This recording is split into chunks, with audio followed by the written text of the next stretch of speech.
There's something crazy going on in our society with cheating and believing that a woman is the victim of these manipulative men. The only time I would say that this is true is when the cheater is completely lying to a woman or a man and saying that they don't have a person over here. Okay, those I will give the woman or the man the benefit of the doubt.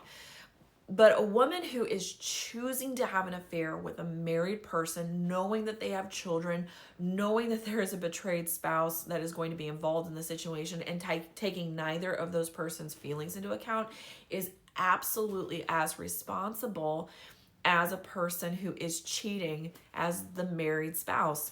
Absolutely held equally as responsible, because they are intentionally doing something that is going to cause emotional pain. Was my husband part of the problem? Absolutely. And we work with people who are in these situations, and most of these men take full accountability on what they have done to their partner. Most people don't think in the moments of cheating on what it is going to do to their partner until they see their partner experiencing horrible betrayal trauma. They liken betrayal trauma to the equivalent on a brain scan to a person who has experienced the same type of trauma as someone who went through battle, or someone who has been hit by like a semi or had a severe accident and been in bed, will be in bed for months healing. That is the same equivalent of trauma as to someone who chooses to cheat on the person who loves them.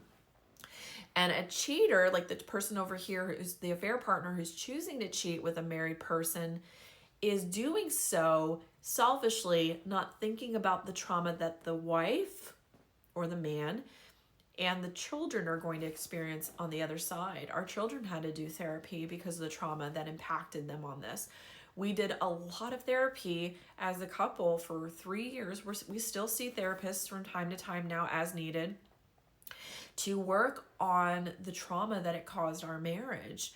But no, I do not let the cheater, the affair partner, off the hook for these things. They are held equally as responsible. And when I'm coaching with a lot of betrayed women, I work with betrayed women who are going through betrayal trauma. It is very validating for them to hear that.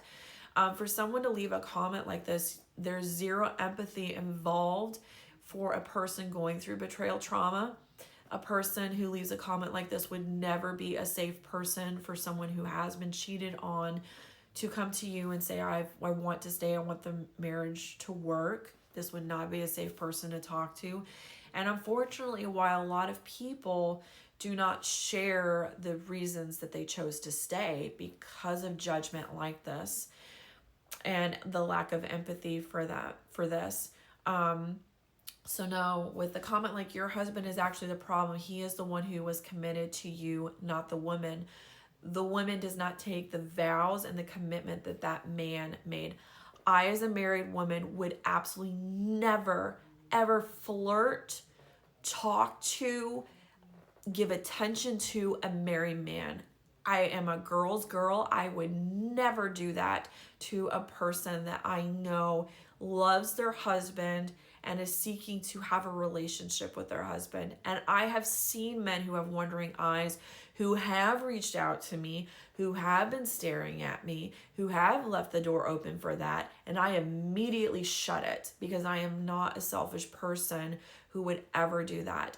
People are in emotional pain, and they choose an affair to heal that emotional pain, and their pain, they believe, is greater than hurting someone who is in love or married to a person that they exchange vows with.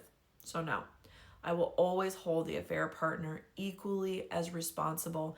The only time I would say there's an exception to this is when she has been lied to and told that he is not a married man, that he does not have a girlfriend, etc., and someone who is in a monogamous relationship with them. That is the only time there is an exception to this rule.